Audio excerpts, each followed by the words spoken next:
EWTN. Live truth. Live Catholic. In great peril, the United Nations leader expresses fear for the state of the world. How the White House is responding. European economy. Why the Prime Minister of Hungary is sounding the alarm over the future. Classroom conflict. One U.S. governor's effort to limit transgender school policies. And papal journey. The Holy Father will travel this weekend to the home city of St. Francis. On EWTN News Nightly for Tuesday, September 20th, 2022.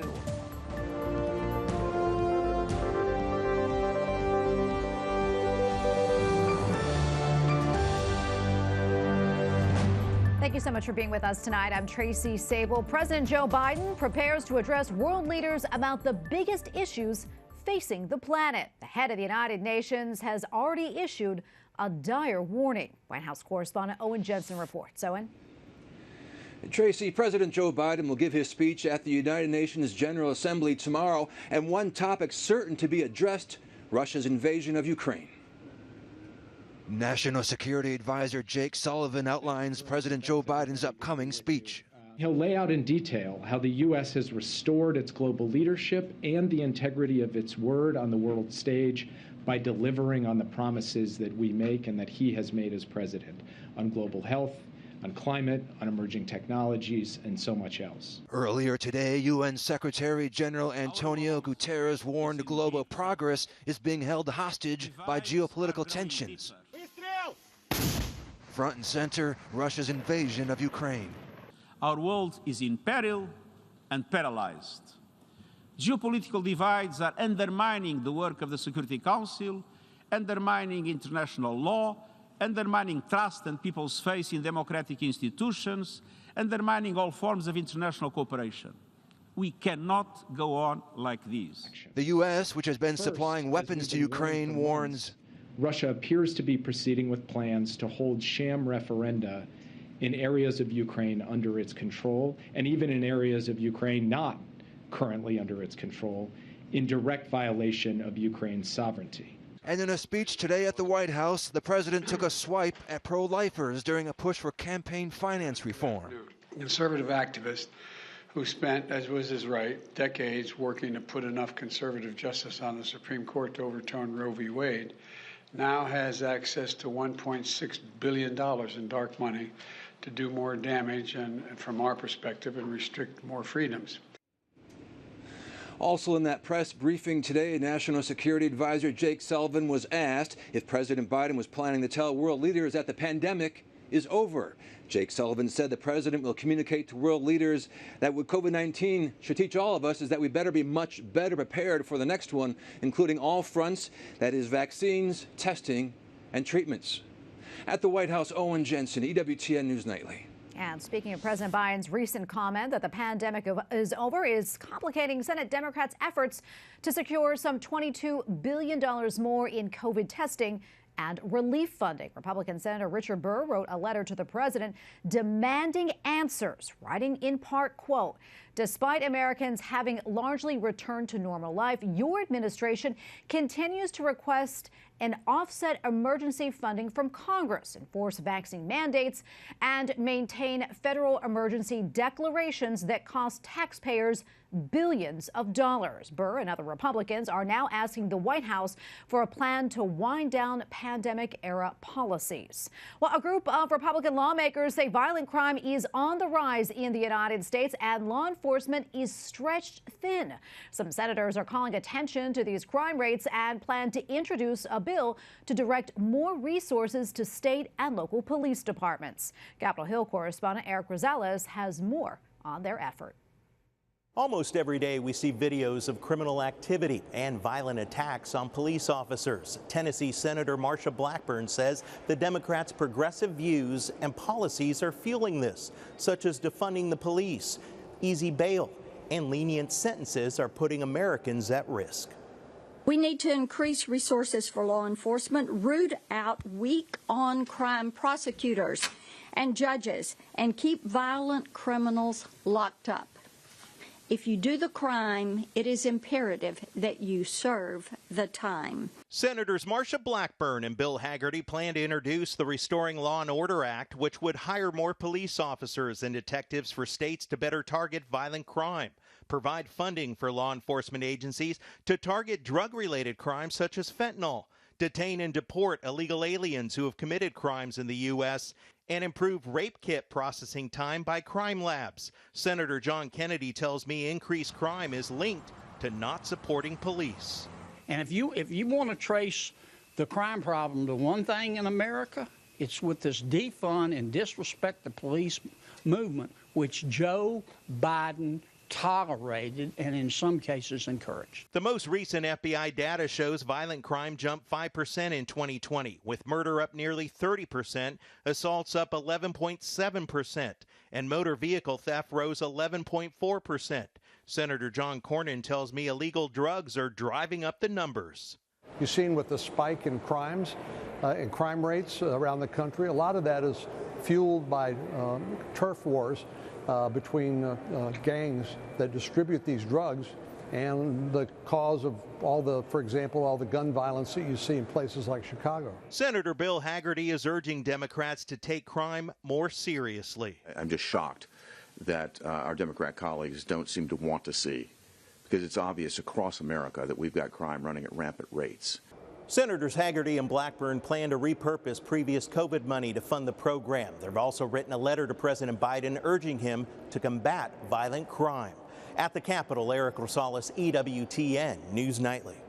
A Hurricane Fiona has struck two British islands as a Category 3 storm. Is expected to become a Category 4 as it approaches Bermuda later this week. Fiona is blamed for at least 2 deaths along its track. It damaged a water filtration plant in Puerto Rico, leaving 2/3 of residents without water. The Prime Minister of Hungary is warning that Europe is facing an economic disaster, and one writer says that it is unclear if anyone is paying attention. Writing last week in Compact magazine, Sohrab Ahmari says in part, quote, if the United States were a serious power, it would pay heed to the warnings. Instead, Team Biden has dispatched a same-sex married liberal activist as its envoy to Budapest in an apparent attempt to tweak the Hungarians' conservative sensibilities. Actually, just last weekend, in a small village called Kocsa, where the ruling party, Fidesz, holds an annual picnic. It's mostly off the record, but I got an opportunity to sit down with the Prime Minister for a few minutes. And the messaging, both in the interview and from the party more broadly, is that, frankly, Europe is at risk of, freezing to death when it comes to low-income people, right? Because energy costs are becoming prohibitively expensive as winter approaches, and of kind of deindustrializing.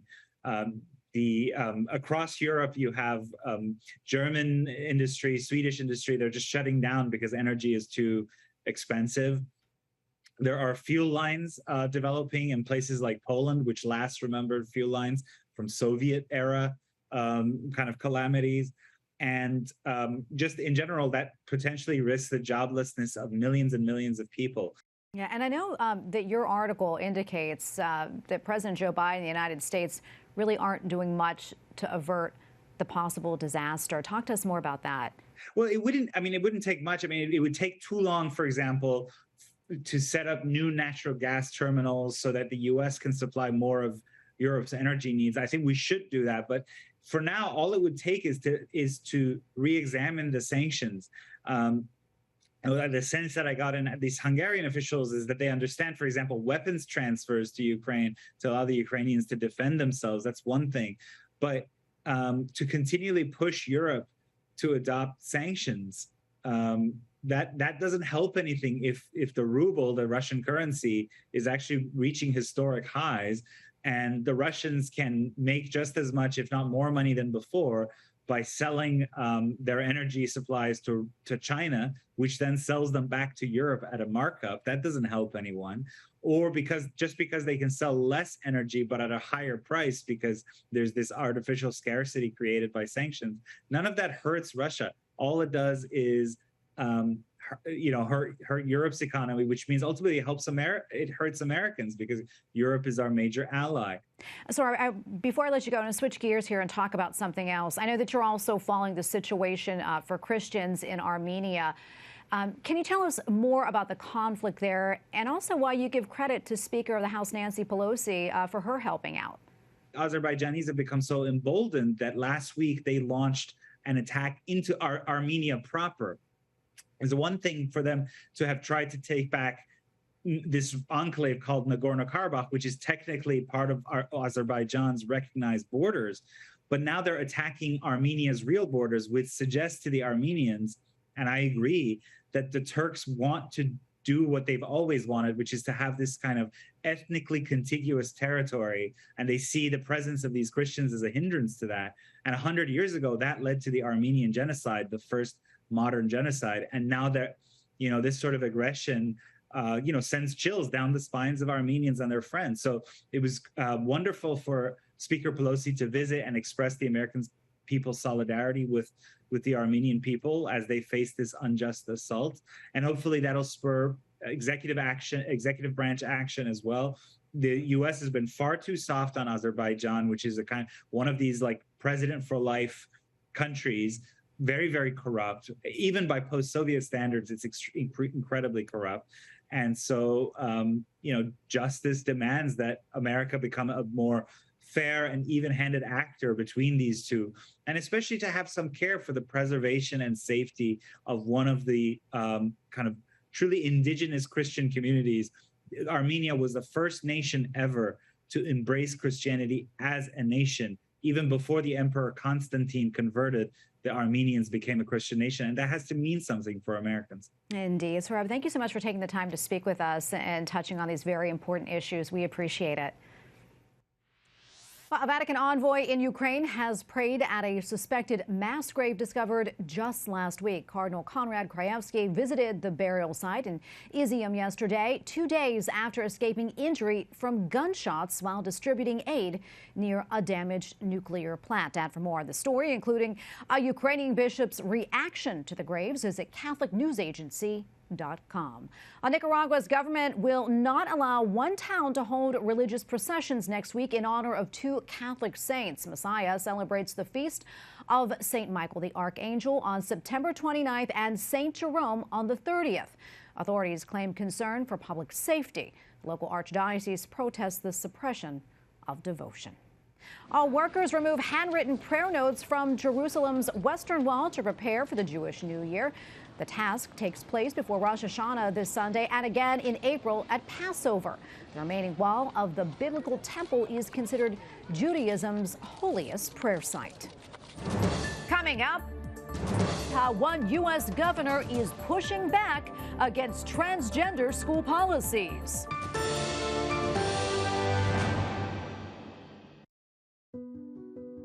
Mother Angelica, the foundress of EWTN, said, "We're all called to be great saints. Don't miss the opportunity. More than ever, we need the example of our Catholic saints who lived for the Lord and courageously proclaimed His name. With your support, EWTN is able to share programs about the Church Triumphant, inspirational documentaries and feature films that explore these holy lives and the trials they faced. We're able to bring you their stories because of the grace of God and because of your generosity. Will you make a donation today and tell the world even more about our heavenly friends? EWTN is 100% viewer supported. Please make a gift today by going to EWTN.com/friends. You may also call us at 1-800-447-EWTN or send your donation to EWTN, 5817 Old Leeds Road, Irondale, Alabama, 35210. We live in a world of extreme polarization, often consumed by anger and anxiety, a climate that is dividing our country and our world. A division so wide, there is even confusion within our church. And today, most secular news sources only serve to deepen this divide. But at Catholic News Agency, our mission is to be a witness to the truth of our Catholic faith, providing trustworthy, relevant, and timely news affecting the global church, as well as in-depth coverage of the Pope, the Vatican, the Church in the U.S., and the ongoing battle for the culture of life. Every day, CNA's reporters and editors maintain a continuous, faithful watch on the people and the events that impact lives and the souls of Catholics, delivering more news from a Catholic perspective than anyone else. Catholic News Agency, a service of EWTN News. Trusted, timely, Catholic. Engage at CatholicNewsAgency.com.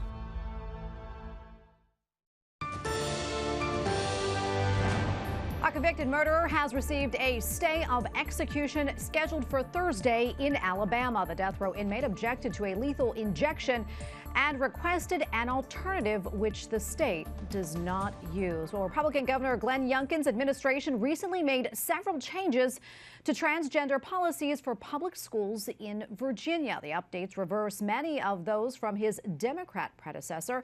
Among the changes, schools are no longer allowed to withhold a student's gender transition from their parents. Students will also be required to use bathrooms and locker rooms in accordance with their biological sex. The proposals now head to a public period of comments. And we go now to Ian Pryor, Executive Director for Fight for Schools and Senior Advisor at America First Legal. Ian, welcome back. Great to see you. Let's talk more about this new guidance coming from the Virginia Department of Education and what it signals. Well, first of all, I think that Glenn Youngkin campaigned last year on restoring parental rights in education, and he has delivered on that time and again in his very short time in office. And I think this model policy that replaces the one pushed last year is a really big step in that direction. I can tell you from speaking with parents throughout Virginia, they're extremely encouraged. I mean, the most important piece of this model policy is that it requires school systems to communicate with parents if their child comes into school and says, I want to be a different sex. The fact that you have school districts that are implementing these policies, not only is it unconstitutional, but is extremely dangerous. It could lead to, obviously further mental confusion with children. It could lead to puberty blockers. It could lead to the use of cross-sex hormones and eventually irreversible surgery. So for the schools to be implementing these things, I mean, quite frankly, it is so dangerous. And we are absolutely encouraged that Governor Youngkin has made this a priority to make sure that school districts aren't doing this. Yeah, and to ask you, I mean, personally, what do you think of these changes? I know that you're in Loudoun County, Virginia, which has been in the spotlight over the past few years and really been the epicenter when it comes to parental rights in schools. I think these changes are absolutely necessary. I mean, just look at the reaction that you're seeing from the left after this model policy was issued.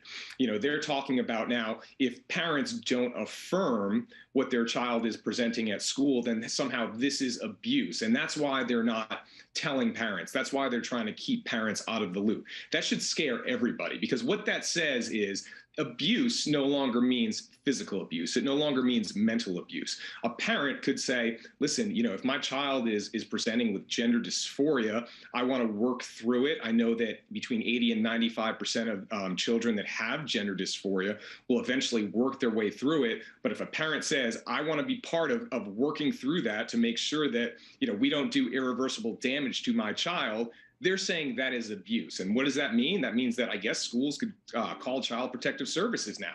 That's what's so scary, is that these schools are taking away the role of the parent, which is a constitutional right to guide the mental, physical, and emotional well-being of children. So, this policy is going to stop that, and it's important that it gets implemented.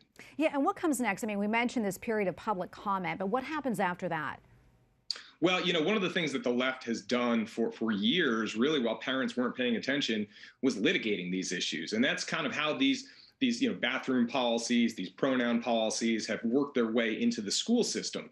But ever since 2020, with the pandemic, parents have woken up. So, if the left thinks that they are going to, sue to block these policies, well, they're not going to have an open lane anymore, because parents are going to be equally as forthright in exercising their legal rights. So, I fully expect that the left is going to engage in litigation, but this time around, parents are going to be ready with their own litigation if school districts do not implement these policies. Just last year, we heard from several school boards that implemented Governor Northam's policies that they had to do so because they were instructed by the law to implement Northam's model policy. Well, this same law applies here to implement Governor Youngkin's model policy. And if these school districts don't do it, it's clearly arbitrary, it's capricious, and they would be in violation of the law. Okay, we're going to leave it right there. Ian, thank you so much. Great to have you on.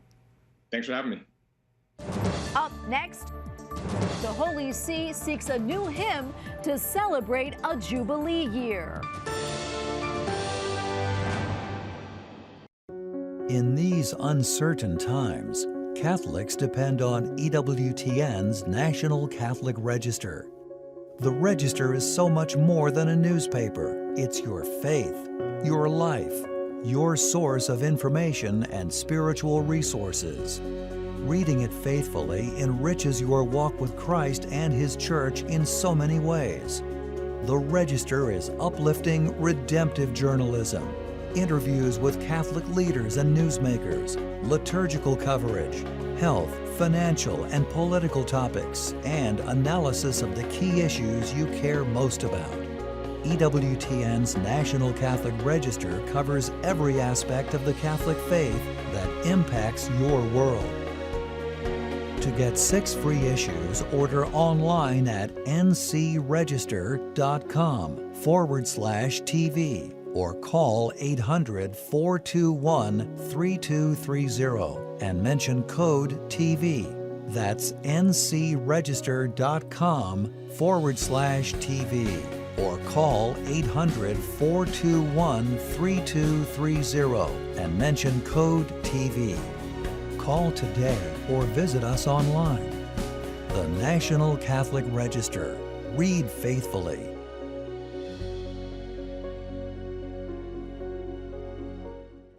See who's coming to the Pinto House on At Home with Jim and Joy.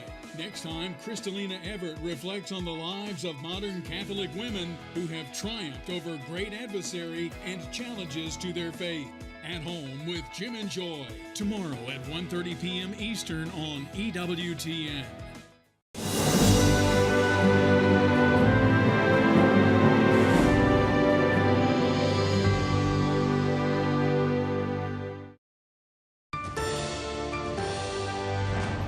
Many memories which will linger from the mourning for the late Queen Elizabeth II, and the lines to visit the Queen's coffin at Westminster Abbey are among them. At some points, the queue was as long as 5 miles, with wait times up to 24 hours. Well, now an early count is in. An estimated 250,000 people in London filed past the coffin of the departed monarch. That number comes from Britain's Culture Secretary, as told to Sky News. Pope Francis is set to travel to Assisi, Italy later this week. The Holy Father will highlight an initiative aimed at young economists and entrepreneurs. The economy of Francis began in 2019 when Pope Francis appealed to young people to meet, discuss, and share ideas on how to create a better world economy that focuses on people instead of profits. Joining us now from Assisi is Andreas Thonhauser, EWTN Vatican Bureau Chief. Andreas, great to see you again. Can you tell us more about this visit, and also what about the event over the weekend? Sure, Tracy. Well, behind me you can see the sun setting over the beautiful valley just right next to Assisi, where St. Francis was born, lived, and is buried. And choosing the name of the saint for his pontificate, Pope Francis has a very special relationship with this small city in central Italy. He'll be coming here for the 6th time this Saturday on the 24th of September. And more than 1,000 young economists, entrepreneurs, academics, and influencers will be awaiting him. They all participate in a summit envisioned by Pope Francis himself called the Economy of Francis. And this conference will start in 2 days on September the 22nd, and the Pontiff will only be here for the final day and address the participants. And Andreas, could you remind us about the Economy of Francis? What are its goals, and also what the Holy Father may say about it this weekend? Sure. So the Economy of Francis really summarizes the many occasions Pope Francis spoke of the need of a new economy. The Holy Father has regularly criticized Western capitalism as nurturing inequality and tearing the social fabric of society. in his economy, in the economy of Francesco, he seems to follow this very philosophy. In 2019, he wrote an open letter to young people inviting them to start thinking about what an economy would look like that does not threaten human dignity. Already at the very beginning of his pontificate, Pope Francis made very clear that he's not convinced of a capitalist economy, but he envisions an economy close to the ideas he outlined in his encyclical Fratelli Tutti and in other writings, a brotherly economy that is attentive to the weakest members of society. And his 2019 appeal that became quite programmatic for this meeting here in Assisi, he wrote, "Meet, discuss, brainstorm and share ideas for a better world economy that puts the human person at its core."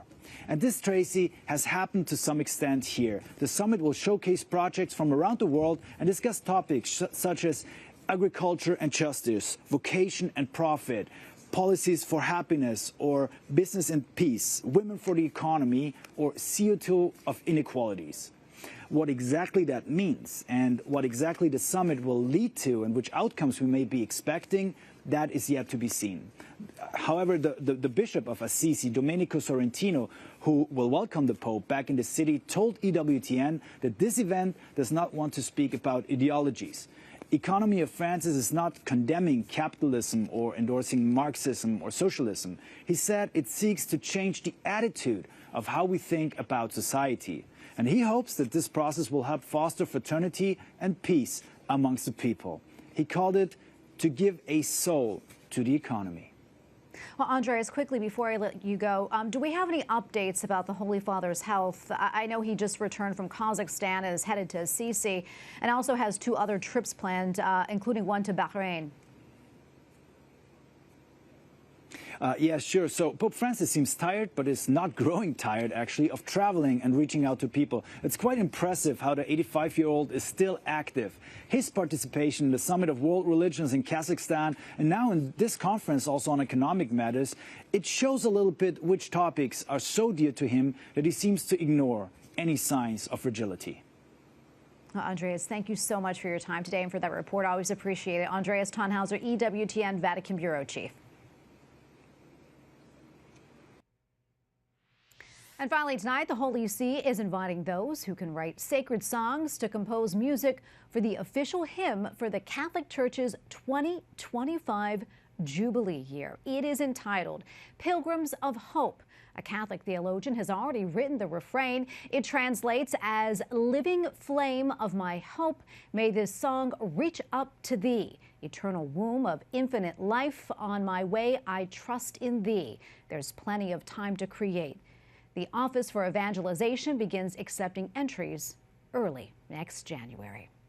Well, we thank you for watching tonight. For the entire EWTN News Nightly team, I'm Tracy Sable. Good night and God bless.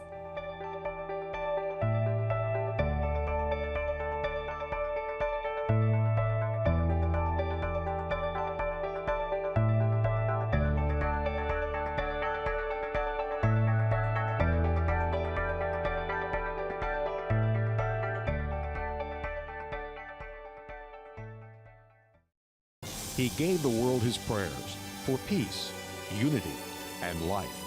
Pope Paul VI traveled the world to lead others to the heart of Christ and his church.